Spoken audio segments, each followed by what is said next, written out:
We interrupt this program for a special news bulletin. Throws toward the corner of the end zone. It is intercepted! Intercepted! The Ducks have the ball! To the end zone! Oregon! Mariota dives! Touchdown! They hand it off straight out! C.J. Burdell wins the game for Oregon! Inside the 10! A hat-trick, a touchdown from Justin Herbert! Howard's going to run for it. Time runs out, and that'll do it! Welcome to the Big Ten, Oregon! They storm the field at Autzen! All right, Duck fans, welcome to another episode of the Ducks Rising podcast, sponsored by Backer and Water Ave Coffee. I'm Zachary Neal, my co-host Travis Rooklet. Travis, what's up, man? How we doing? Good to have you back. I thought I was going to have to keep booking outside guests and bringing in, B-list celebrities compared to you, the A-list guy. Yes, credit to Travis, credit to you. You shouldered much of the A-list guy. That's a little bit too much. I think a lot of fans would rather hear from some of the people that you had on than me. But thank you for shouldering the load last week. I was down for the count with some summer cold that my little germ-ridden kids gave me, and then was out of town over the weekend for a wedding. But yeah, I think I'm happy to be back. I'm feeling much better, and now we're in it. We are, 11 days as we record this away from the first game of the season. It's a good feeling. I'm excited. I'm fired up. It's like football this weekend, real stuff to talk about. I'm sure you're ready to hear from the coaches about things that are actually happening in games. It's here. For all intents and purposes, we've made it. I just can't wait to talk about things that actually happen and not being like, oh yeah, he's apparently looking really good and sounds like he's looking really good in practice that we can't see like that. I want to see things and draw opinions from things that I actually see with my own eyeballs. I have to say I watched hate the Seahawks to death. I think any real Duck fan does, but watched a little Hard Knocks last night, and I was watching the fan turnout at their practices and just like looking at the crowds, and it reminded me that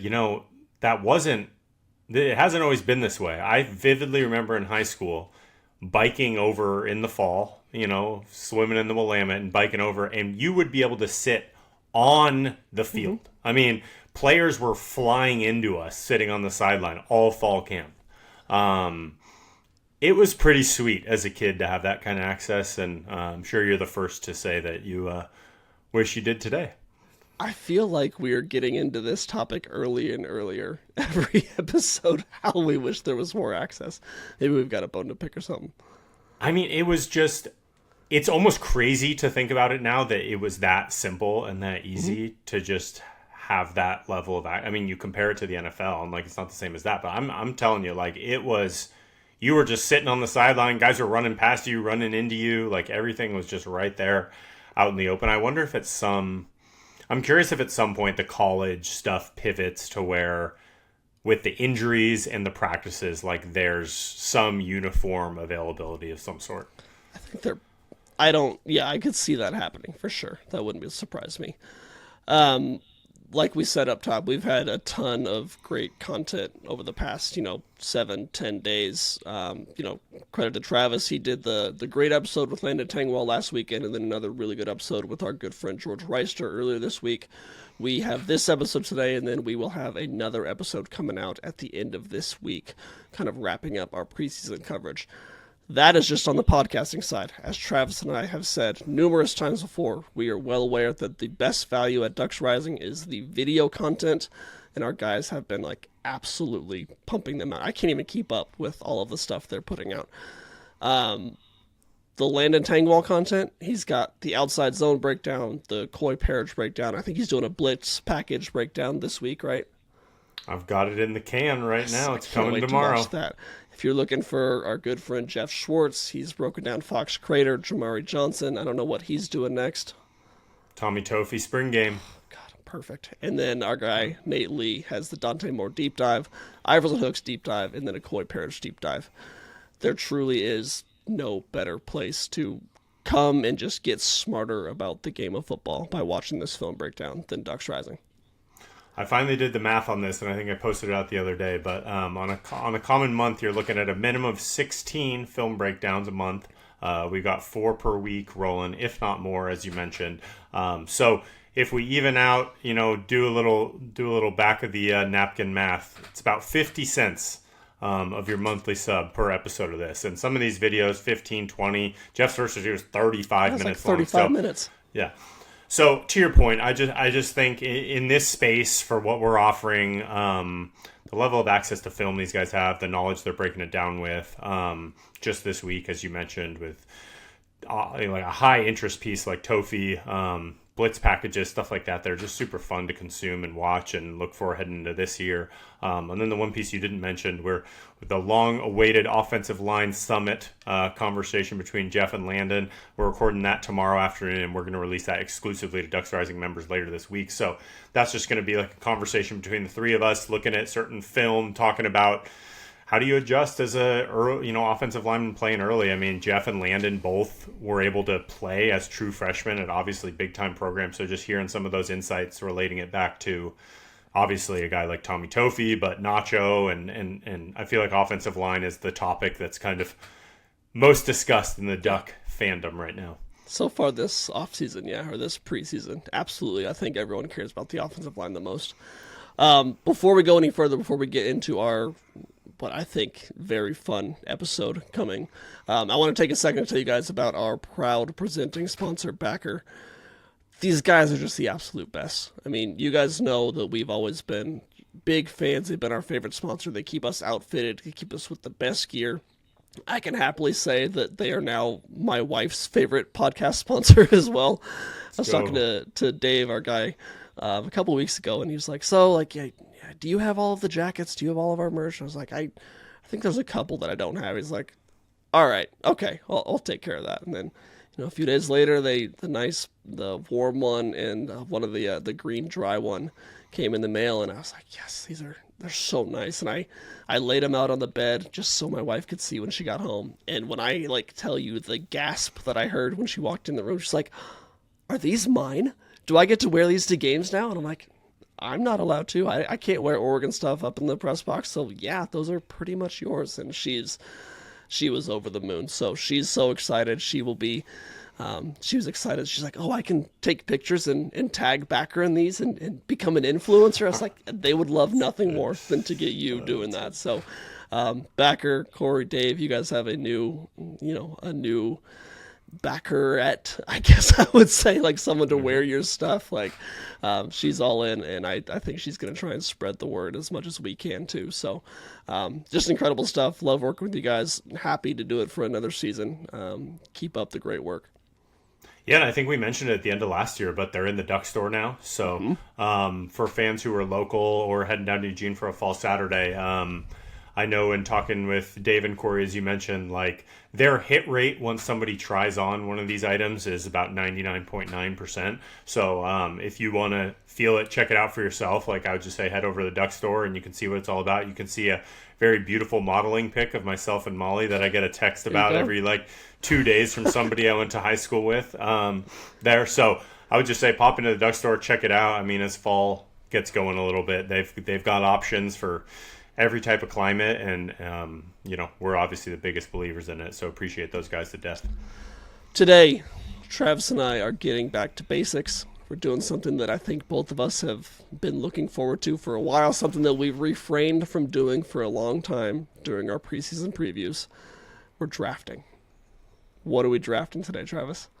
Well, so I've got a note on drafts before I say that. So we, big shout out to Paul Morgan, our new graphic designer. He's been mocking up some great graphics of ours, and we've been posting them across socials. It seems like, so far we've done a Heisman draft and a playoff contenders draft. Mm-hmm. Big consensus that I won the Heisman draft, a big consensus that you won the playoff contenders draft. So I've been getting roasted for my playoff contenders. Heisman draft? Yeah. I thought I liked mine. People riding with me. So this will be the... You've got Dante. People are homers. This will be the preseason tiebreaker amongst the fans. So it's been cool to get a lot of engagement on those. Those have actually done way better than some of the videos we've even done. So I can tell there's been a lot of shares and discussion when it comes to stuff like that. So big shout to Paul, but also this will be our tiebreaker of the three. So we can have a real winner. So tell the people what we're drafting today. Yeah, so we're going most indispensable players. So the way I'm thinking about this, you can tell me if your strategy is different, is if we were to just draft guys that were most integral to the team's success this year. So I'm not just thinking about, I think my list would be different if I ranked the top 10 players on the Oregon team, the top 10 draft picks on the Oregon team, whatever that is. For me, I'm thinking about best, but also what does the depth chart look like behind them, and what would the team's success look like if they were to be gone? Yeah, to me it's not the best guys. It's the guys that if they went down, you most go, oh, blank. That's a problem. I don't know how we're going to recover from that. So I like this way of looking at it because it's kind of the most valuable players. It's not the best players, not the most talented players. We're going to go back and forth. No snake draft. I will give you the first pick. In your mind, who was the single most indispensable player on the Oregon Ducks this year? So I'm curious because I think there's a clear number one here. I think so and too. I'm curious. You think so too? I think so too. Okay. Poncho. Yep. It's Poncho. Okay. It's Poncho. We'll get to the next couple of guys. I was close with a couple of tier twos. For me, it comes down to a combination of things: veteran leadership, returner, voice in the room, comfortability with Dante, number one.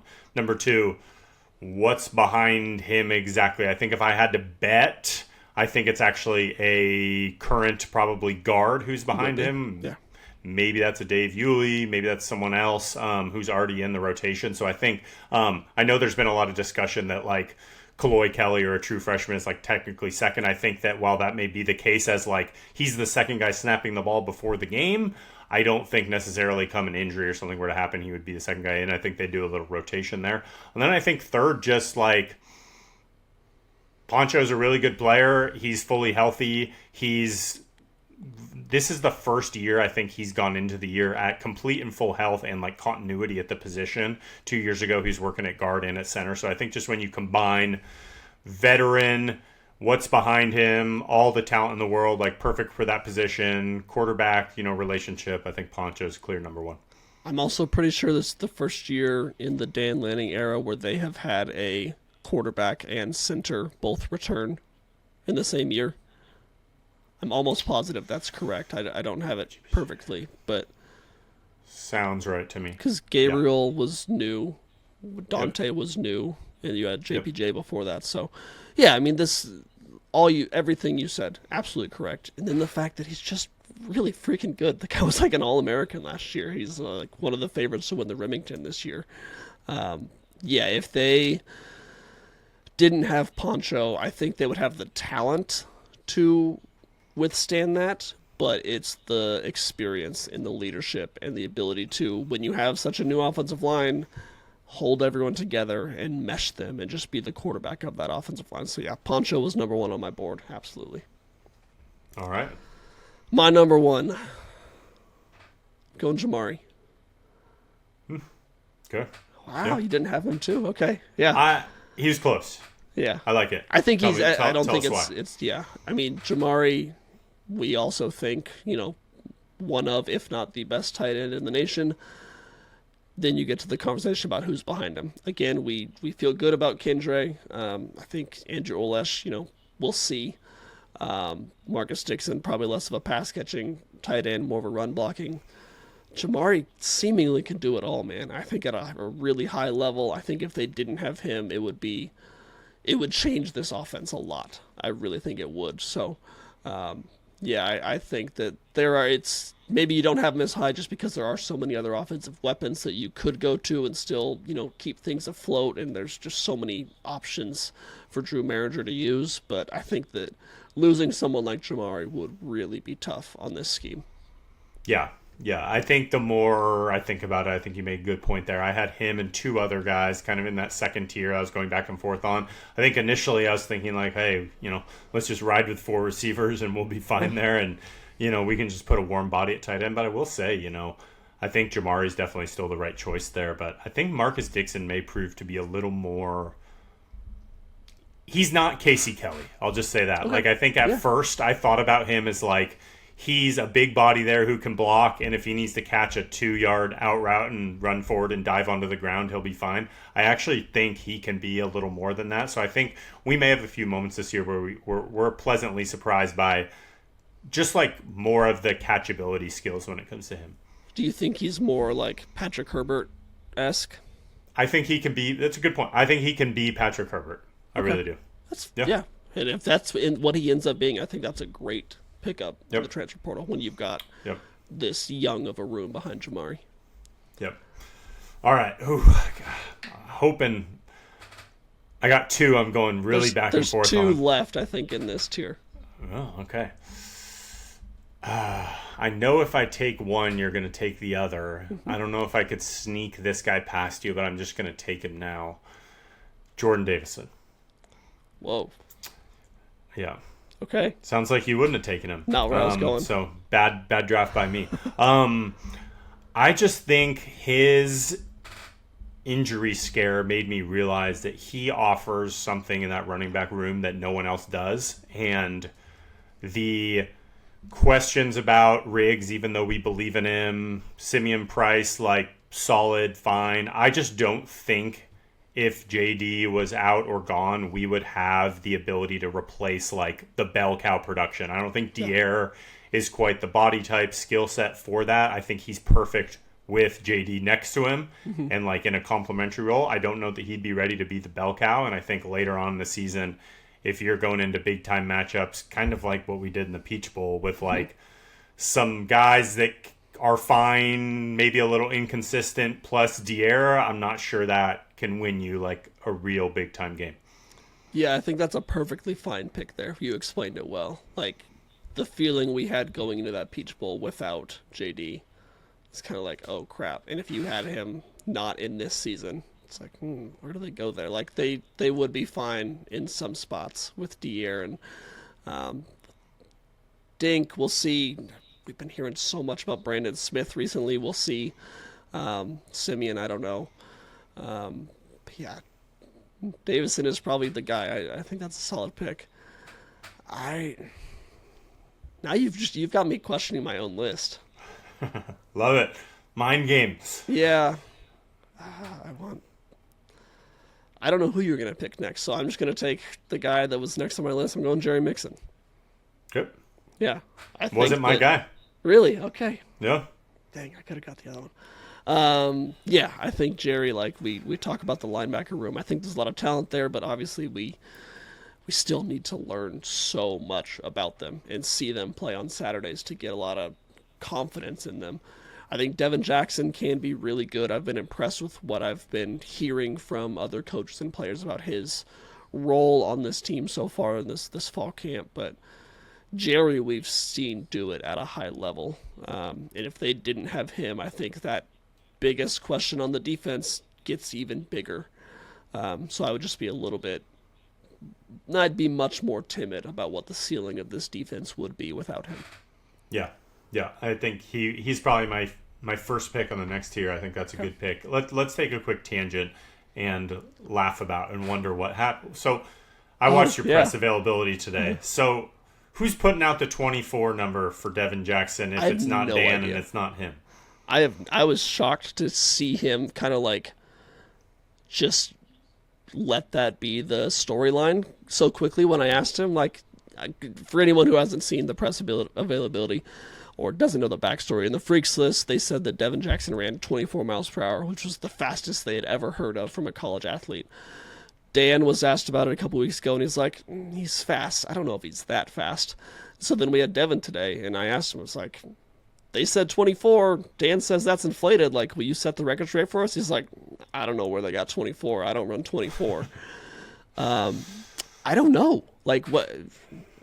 Can you trust any journalists anymore? I know the way Feldman goes about this is he talks to a lot of strength and speed coaches and stuff. So I mean, Bruce is one of the best guys out there. I have to imagine he got that number him from someone, whether it's Coach Love or Coach Bolton, whoever that is. I don't know. Maybe it was just a typo and something simple like that. But I mean, it made, what's funny is the minute that list came out, it started to make the rounds amongst Oregon circles of different people. Like, holy crap, you don't see 24 on there very often, let alone a running back.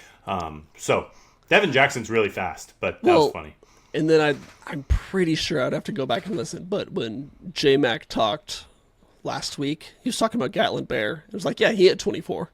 Just like said it real offhand. I was like, well, yeah. I really don't think he did. But I first was even questioning that.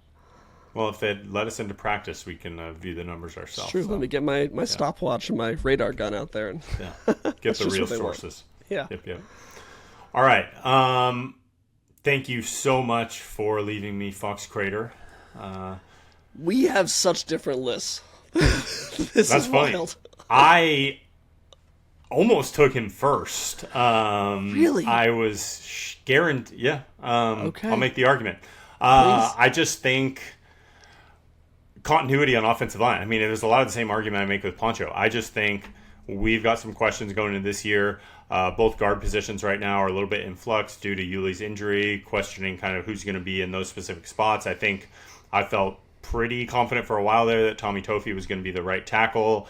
I still feel confident he's going to be somewhere. I'm not sure exactly where he's going to be when it shakes out. But to me, Crater, with his performance last year against USC, and then when he came in the Peach Bowl, to me, like solidified him as a guy that we can count on and kind of as much of a known commodity as you can be, having played 1.5 games. And I just think we're already trying to figure out one tackle spot. And if you told me now we have to figure out 2, I feel less good.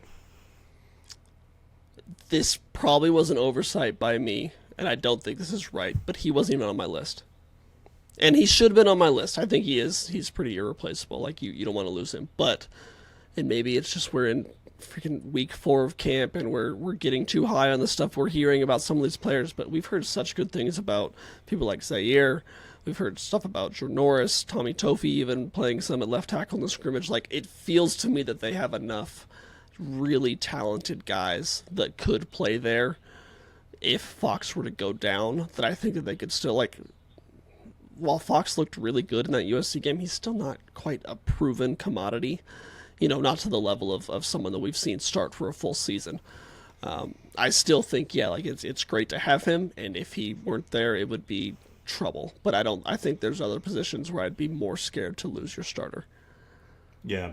I just think when you're, if you don't consider Fox in that category, he's not in play, you're really looking at trying to find 4 guys. You basically have Poncho, and you're trying to figure out both sides. And I think anytime you can take a group of players and spread them across 3 spots versus 4, it's just a lot easier to, rotate in a little bit and figure out who are going to be your 3 and rock from there. And I just know tackles-wise, blind side, I just think Fox showed enough last year to where I consider, like, his floor and both his ceiling to be at a level where I'm like, I know what I can count on here and I feel confident in it. And if that were to go away in such an integral position with the quarterback we have and everything else in the passing game, I don't know. I'd start to worry. Yeah, I think that's fair. I mean, it's the offensive line, of course. We've talked about it a million times already this fall. We'll continue talking about it. Like, there's just so much, I don't know about uncertainty, but just intrigue around what happens and who goes where. Yeah. All right, this is the guy that I thought that you were going to take, and he's there, and maybe he shouldn't be this high because of who his backup is, but I'm taking Dante. Okay. Like, I think that if our Heisman favorite went down, it'd probably be a pretty big deal. And I think Dylan Raiola could be a really good backup. If it's going to be him, if it's going to be Brock, hell, if it's going to be Achille, who knows? I think that they've got good talent there, but you take away someone like him who could really potentially be the number 1 pick in next year's draft.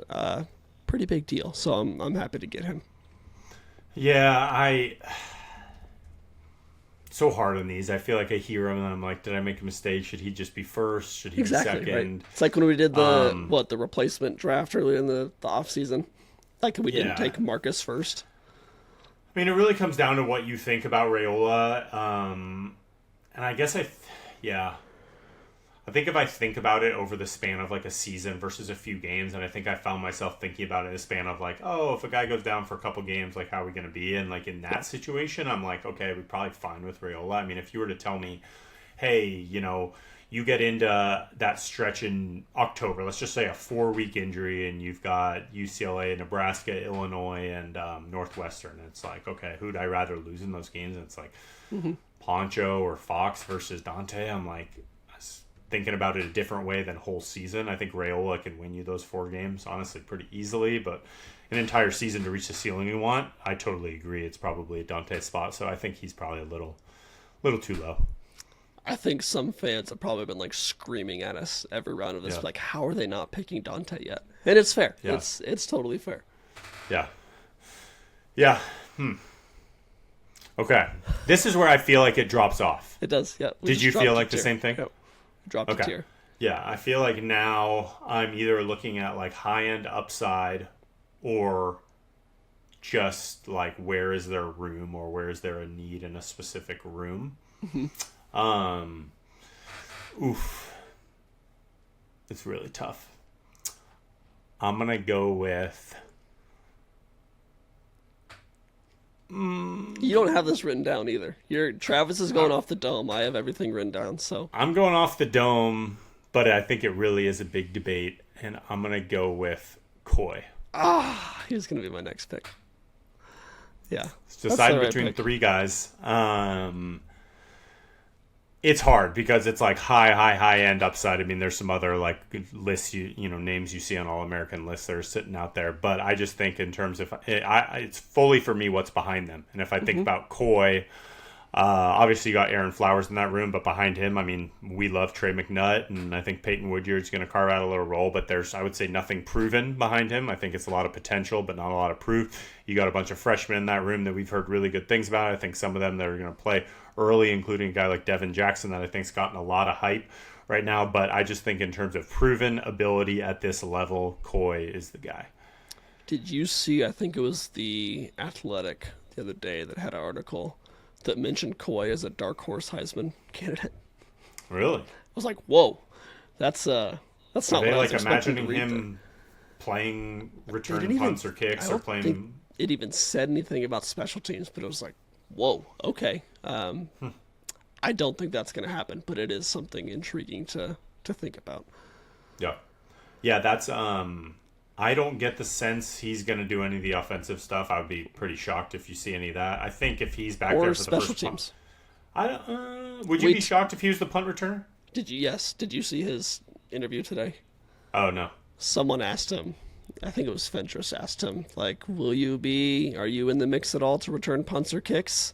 And he, once again, just like tongue-in-cheek, was like, I will do whatever the staff wants me to do and whatever will help us win games. Like, okay. That's what you've said every single time that we've asked that. So I don't think he will be, just because I thought he did that more out of necessity at Minnesota than because, they didn't have anyone else to do it as well as he did. I think they've got a lot of guys that can do that at his level or around there at Oregon. So I think it'd be better for them to save him for defense only, but who knows? We don't really know much about this team.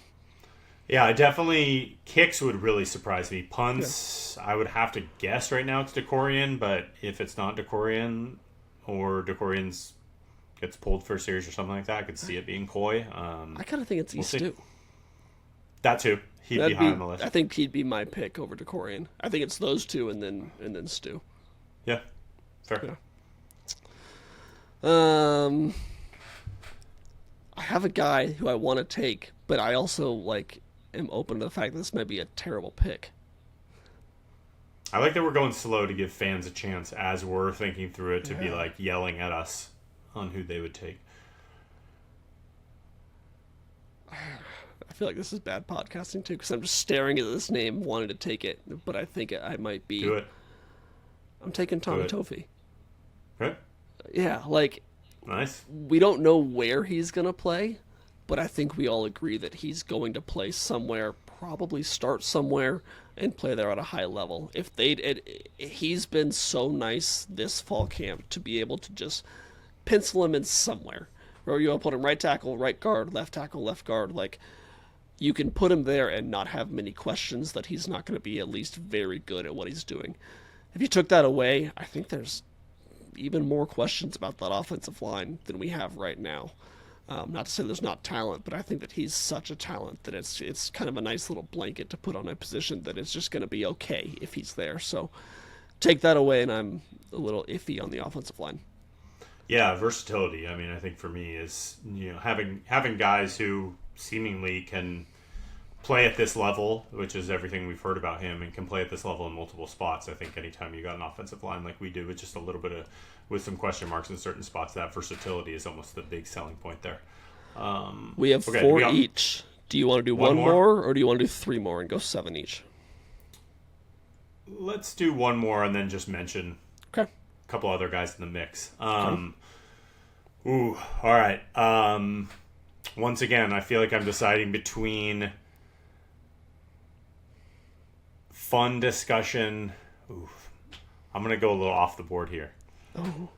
Just to make for some fun podcasting. I'm going to go number 5 with Gavin Nix. Oh, wow. Okay. Tell me why. I think you need playable linebackers. I think we feel good about Jerry, like you said. The linebackers to me are this. We feel great about Jerry. We feel hopeful about Devin. And then we don't know a lot.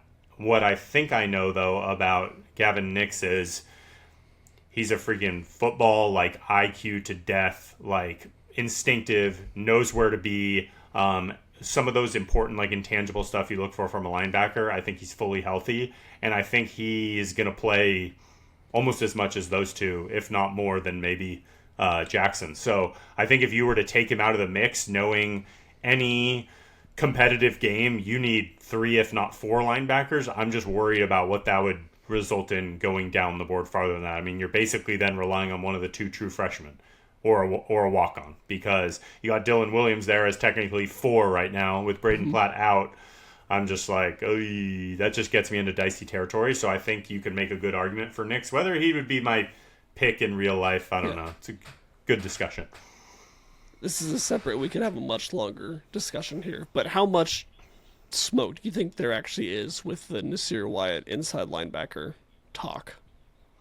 I think that just got taken out of context I think what will happen is you will see Nasir Wyatt out there maybe with 4 other D linemen, but I think he is not going to be playing in that alignment a linebacker role. It's just like an extra rusher, basically. He's just with the ability to drop out. Yeah, it's like a rover for the defensive line. I just think you can, and heck, I mean, I think you could easily trust a Nasir or Tatum, even Mateo, to like drop out into a flat if they need to, or even drop out to the middle of the field. Like, I think having some flexibility there. So I just think that the idea was right. I think it got a little misconstrued on, like, I don't think you're going to be seeing Nasir line up in the middle of the field as a green dot who's like playing in that role. I think that's fair. I think it was something that got said in week 3 of fall camp when we've been hearing a million things said. It's like, oh, this is interesting. Let's talk about this. Yeah. Which I'm part of the problem there. I heard it and was like, oh, let's talk about this. This is fun. This is a fun thing to think about. So, yeah. Okay, you went Gavin. Let me write that down. You said you were going off the board for your final one. I think I'm going to do the same one. I'm going Gage. Okay. Because we're already not certain about Gage, but if you took Gage away, oh boy. You don't believe in our high school rivals, Sheldon's own Rocco Graziano? I don't. Maybe in practice to hit 30, 40, sometimes 50 yarders, but they've put a lot of their eggs in the Gage basket, and they've been trying to, according to Joe Lorick, says they've been kind of grooming him for this over the past couple of years, and behind the scenes getting him ready and just making sure that he's ready for this moment. If you took him away, I think they're in kind of dire straits. So, yeah. I would go with him. Yeah. Yeah, it's valid. I think both of us, a little wild card is our 5th spot. We can call it a little wild card. Yeah. All right, your team, real quick, then we'll go on honorable mentions. You got Poncho, you got Jordan Davison, you got Fox Crater, you got Coy Parrish, and Gavin Nix. I have Jamari Johnson, Jerry Mixon, Dante Moore, Tommy Tophey, and Gage Hurick. Yeah, we really should have said something off the top about, like, what's the stipulation? Is it, like, That's true. year take him off Full the team, season, or week, 2 because weeks. I'll just say this now, and I hope people are still listening. They didn't turn us off after the Dante thing. I do think if you told me right now the guy is just off the team for the entire year and you're still trying to win a title, I do think Dante should have gone first. I think Dante would be the pick. Yeah, I agree. I just wasn't. I was trying to think of, like, how can we make up for this guy in the short term. That was where my head was going in. So that's a stipulation we probably should have added at the start. But I think that was where my head was at. I might edit a clip at the end of this recording and just say, hey, we forgot to say this during the pod, but this is if these guys miss an entire year and not just a few weeks. And then people can at least not be screaming at us too much while they listen. Yell into the void a little bit. Yeah. All right. Who are your honorable mentions? So I was very close to naming one of the 3 receivers. I honestly just couldn't decide because I do think there's a drop-off after the top 3, and I do think those 3 are elite. So I think anytime I think that Jeremiah McClellan keeps getting mentioned as, like, the number 3. I think that's just Not true. It's just a top 3. They're just 1A, 1B, 1C, and then I think there's a clear drop to 4, whoever that guy is. So I thought about that. When I was thinking about Coy, I kept wanting to draft Brandon Finney, who's projected to be an All-American, but I really believe in Naeem Offord. Yeah, I really feel good about Naeem Offord. The only other one I had down as I was thinking about at the end, just like good topic of conversation, is I almost threw Devon Benjamin in there. I think he's going to play a lot at star, and I think so too. My prediction today is, like, I actually don't think he'll get announced as a starter there, but I think he will kind of be the starter there. I think so too. That's kind of my, like, I texted you about this the other day. Like, I had Amari written down, but then, like, I didn't pick him because you've also got Matt Johnson, and I think that Matt Johnson is basically a starter on this defense. He just may not take the first snap of the game. That may be a rundown for Bear, but, like, the first third down of the year, I think Matt will be on the field. So I also had I wrote Mateo down, but they've got enough edge rushers outside of that. But I just think that he could have a monster year, and losing him would be tough. Yeah. Any other names? Those are all the names you had? I had Deere written down. I didn't. I think that's the other one I was going to mention. I think you could make not the same argument I made for Davison, but I do think I think Brandon Smith offers a little bit of Deere, but he's not Deere, and he hasn't played this level like Deere has. So I think if you, like, those two complement each other so well, Hill and Davison, to where I don't think you're maximizing one without having the other there. So I really do think they're both integral, like, not only to Oregon's success, but to the other one's success. That's one of the most frustrating things of fall camp. Is, like, I so badly and so simply just want to know, like, what does Brandon Smith add to the offense? What's his running style? And I've, like, asked several coaches and players that, like, what's he showing you? Like, what does he do? What does he do for this offense? So it's like, he works hard. He works, like, he's really smart. He's picking up the blitz. Like, it's not telling me. That's why I just need to see them play and see what he can do with the ball in his hands. Because I ask me right now, like, outside of what we've heard from scrimmages and practices, like, I don't know if he's more of a Davison or a Deere or a Tredarian or a Dink. Like, I don't know what his style really is. I see clips of him running a lot in open space from the team that they put out, but, like, outside of that, I don't know. So I'm really curious to see, because he's gotten a ton of buzz so far this fall, and I think that he's going to be a part of this offense. Yeah, I know he's a speed first guy. Not undersized, but, like, built closer to Deere than to Davison. Yeah.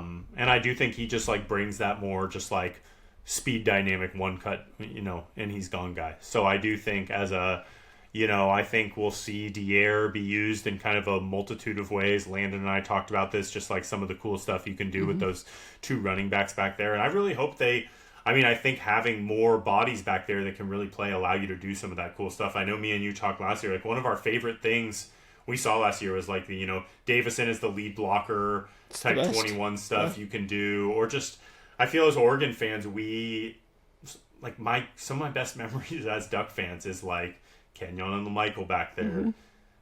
D'Anthony and Kenya, even way back to, J Stu back there with 2, Jeremiah, some of the stuff, yeah. Some of the stuff chipped. I mean, you remember the triple option stuff they used to run with Masoli, that won us that Civil War. So I think I have such fond memories of 21. And I think between Davison and then I think that's where a bigger body like Price does make sense, because I think he can, it's not like he's zero threat with the ball, so you can't assume he is the lead blocker, but I think that guy will go into a hole and can knock a guy back, and then all a guy like Dier, Brandon Smith, whoever needs is a hole, and they're gone.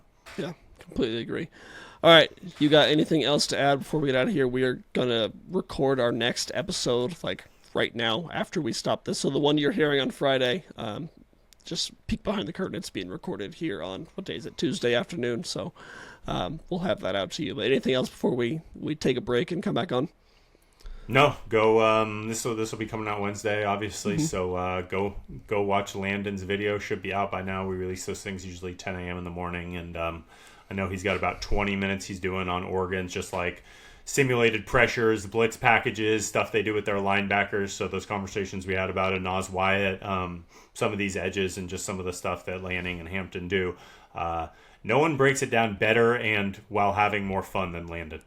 He is. He's so energetic.